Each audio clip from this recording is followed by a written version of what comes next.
പുലർകാലത്ത് കാണുന്ന സ്വപ്നം വലിക്കുമെന്നാ ദുഷ്ടം പറഞ്ഞത് ഇപ്പൊ സത്യം. ആ ശരി ശരി, ഞാൻ അവിടെ വിളിക്കാം.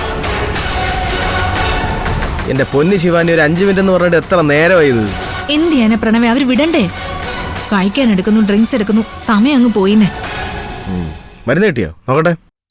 മരുന്നോ? ഏത് മരുന്ന്? ഏത് മരുന്നെന്നാ? കൂട്ടുകാരിയുടെ കയ്യിൽ നിന്ന് ഏതോ മരുന്ന് വാങ്ങിക്കാൻ വേണ്ടിട്ടല്ലേ നീ പോയത്? അത് തന്നെ ഞാൻ ചോദിച്ചത്. ഏത് മരുന്ന് എവിടുന്ന് കിട്ടാൻ? കിട്ടിയില്ലേ? ഇല്ലെന്നേ, അതിന് അവളവിടെ ഇല്ല. അതല്ലേ പ്രശ്നമായത്. പിന്നെ കഴിക്കാനും കുടിക്കാനൊക്കെ നിർബന്ധിച്ചത് ആരാ? അതവളുടെ അമ്മ. അമ്മ എന്നെ നിർബന്ധിച്ചത്. വെറുതെ മെനക്കെട്ട് ഇവിടം വരെ വന്നല്ലോ. അതെ അതെ, വെറുതെ മെനക്കെട്ട് വന്നു.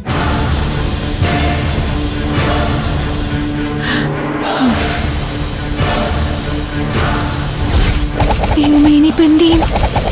ഇത്രയും വേഗം ഇവിടുന്ന് രക്ഷപ്പെടണം. എനിക്ക് തല കറങ്ങുന്ന പോലെ തോന്നും. നമുക്ക് എന്തെങ്കിലും കുടിക്കാം, ഭയങ്കര ദാഹം. നീ അവിടെ ജ്യൂസ് കുടിച്ചെന്നല്ലേ പറഞ്ഞേ? അവരെ നിർബന്ധിച്ചതല്ലേ ഉള്ളൂ. വാ പ്രണവേ, കേറ്. ഞാനിപ്പോ തല ചുറ്റി വീഴും. ഹോസ്പിറ്റലിൽ പോണോ? വേണ്ട, പോയാ മതി. വേഗം കാറെടുക്ക്.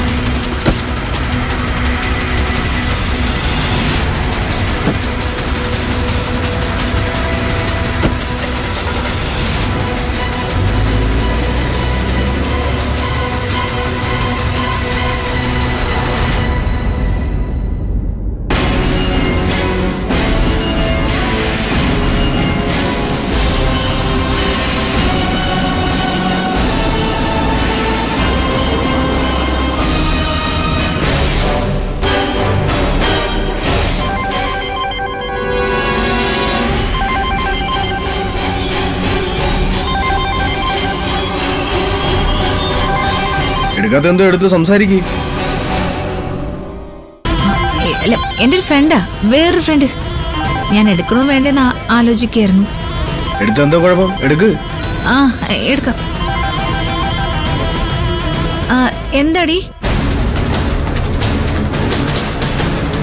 ഹലോ ശിവാനി മോളെ. പറയടി, എനിക്ക് കേൾക്കാം. എന്തുണ്ട് വിശേഷം? ഓ, പ്രണവ് കൂടെ ഉണ്ടല്ലേ? അതെ അതെ, ഹസ്ബൻഡ് ഉണ്ട് കൂടെ. ഞങ്ങള് ഒരു ഫ്രണ്ടിനെ കാണാൻ പോയി. പിന്നെ അമ്മയുടെ അടുത്തൊന്ന് പോണം. ഫ്രണ്ടിനെ കണ്ടിട്ട് എന്തായി? പോയ കാര്യം സക്സസ് ആയോ? പിന്നില്ലാതെ, എല്ലാം ഓക്കെയാ. വെരി ഗുഡ് മോളെ. ബാക്കിയൊക്കെ നമുക്ക് പിന്നീട് സംസാരിക്കാം. അതെ അതെ, അതാ നല്ലത്. ശരിയെങ്കിൽ ഞാൻ വെക്കട്ടെ, പിന്നെ വിളിക്കാട്ടോ.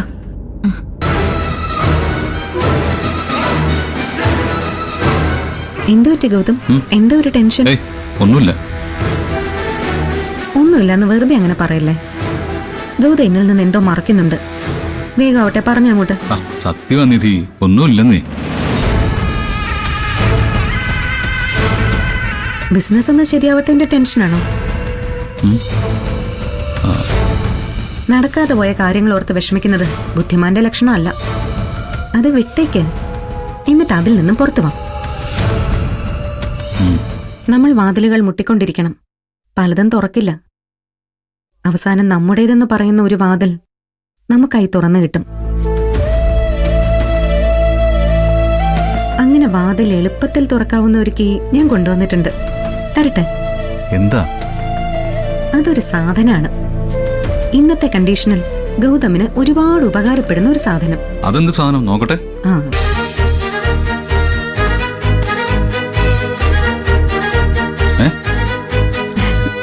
എങ്ങനെയുണ്ട്? ലാപ്ടോപ്പോ? ഇത് ഗൗതമിന് വേണ്ടി കൊണ്ടുവന്നതാ. പിടിക്ക്. ബിസിനസ് ആവശ്യമായിട്ട് ഒരുപാട് ഡോക്യുമെന്റ്സും മെയിൽസും ഒക്കെ അയക്കേണ്ടി വരും. എല്ലാം ഫോണിൽ ചെയ്യാന്ന് പറഞ്ഞാ ബുദ്ധിമുട്ടാവില്ലേ?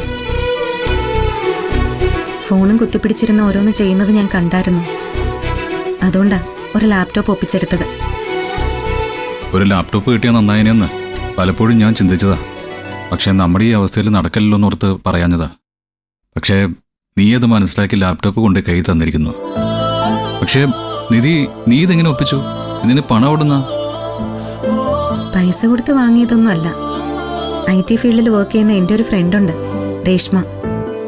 അവൾക്ക് പുതിയ കമ്പനി ലാപ്ടോപ്പ് കൊടുത്തു. ഇതവിടെ വെറുതെ ഇരിക്കുകയാണെന്ന് പറഞ്ഞപ്പോ അവൾ എനിക്ക് തന്നു. നടക്കുമ്പോഴും പോകുമ്പോഴും ഉറങ്ങുമ്പോഴും ഒക്കെ നിന്റെ ചിന്തകളെല്ലാം എന്നെ ചുറ്റിപ്പറ്റി മാത്രമല്ലേ? എനിക്ക് വേണ്ടി വാടക വീടെടുത്തു, കഴുത്തി കിടന്ന മാല വിറ്റു, ഫോൺ വാങ്ങിച്ചു തന്നു, എനിക്കിഷ്ടമുള്ള ഭക്ഷണം ഉണ്ടാക്കി തരുന്നു. ഇപ്പം ദേ ഈ ലാപ്ടോപ്പും. നീ നിനക്ക് വേണ്ടി ഇതുവരെ ഒന്നും ചെയ്യുന്നത് ഞാൻ കണ്ടില്ല. നിനക്ക് നിന്റേതായ ഒരാഗ്രഹങ്ങളും ഇല്ലേ? ഉണ്ടല്ലോ. എനിക്ക് ഒരൊറ്റ ആഗ്രഹമേ ഉള്ളൂ. അത് ഗൗതം സന്തോഷത്തോടെ ഇരിക്കണമെന്നുള്ളത് മാത്രം. ഗൗതം ഇങ്ങനെ സങ്കടത്തിലും ടെൻഷനിലും ഇരിക്കുന്നത് കാണുന്നത് മാത്രം എന്റെ വിഷമം. എനിക്ക് എന്റെ ഗൗതമിനെ ആ പഴയ ഗൗതമായി തന്നെ കാണണം. ആ അത് വിട്. ലാപ്ടോപ്പ് ഒന്ന് ഓൺ ചെയ്ത് നോക്കി, എന്നിട്ട് എങ്ങനെയുണ്ടെന്ന് പറ.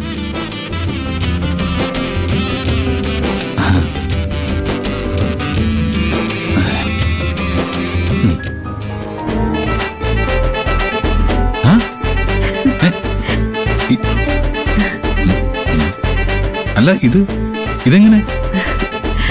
ലാപ്ടോപ്പ് കയ്യിൽ കിട്ടിയതും വേറൊന്നും നോക്കിയില്ല. ഈ ഫോട്ടോ ഇതിലങ്ങ് ആഡ് ചെയ്തു. സത്യം പറഞ്ഞ ആകെ ഡള്ളായിട്ടിരുന്നത് ഞാൻ.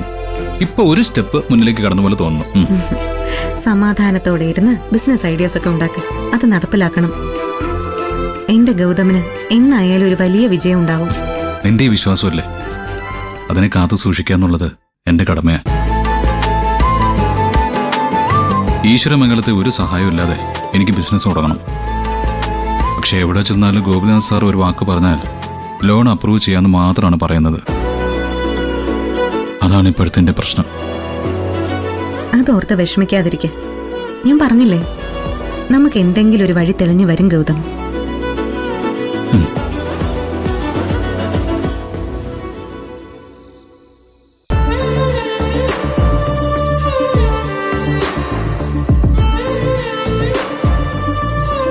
ഒരു വഴിയും എത്ര ആലോചിച്ചിട്ടും തെളിഞ്ഞു വരുന്നില്ല നിധി.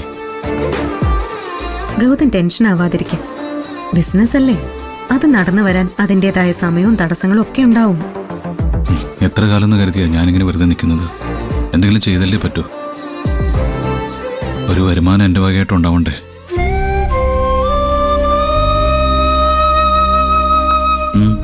എന്തു പറ്റി? ഞാനൊരു കാര്യം പറയട്ടെ. പറ. ഗൗതമിന് ആ സാജൻ ജോസഫിനെ ഒന്ന് പോയി കണ്ടൂടെ? ഏത് സാജൻ? അയ്യോ മറന്നോ? ആ സാജൻ ജോസഫെ CKC അയാളെ പറ്റിച്ച് ഫാക്ടറി ലേലം പിടിക്കാൻ പോയപ്പോ നമ്മളല്ലേ അത് തിരിച്ചു പിടിച്ച് അയാള് സ്വപ്നത്തിൽ പോലും കാണാത്ത രീതിയിലുള്ള ലാഭം ഉണ്ടാക്കി കൊടുത്തത്. ഒന്നും രണ്ടും അല്ല, കോടിക്കണക്കിന് രൂപയുടെ പ്രോഫിറ്റാ നമ്മൾ കാരണം സാജൻ ജോസഫിന് ഉണ്ടായത്. സ്വന്തമായി ഒരു ബിസിനസ് തുടങ്ങാൻ എന്തെങ്കിലും ഒരു സഹായം അയാൾ ചെയ്യാതിരിക്കോ?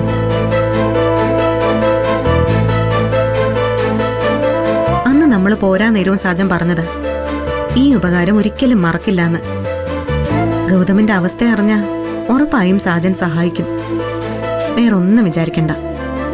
അയാളെ ഒന്ന് പോയി കണ്ടൂടെ? ഒരു നല്ല ഐഡിയ ആണ് നീ പറഞ്ഞത്.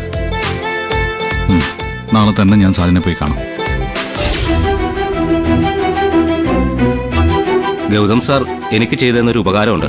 അതിന്റെ പേരിലാണ് ഞാനിന്ന് സമൂഹത്തിൽ തല ഉയർത്തി നിൽക്കുന്നത്.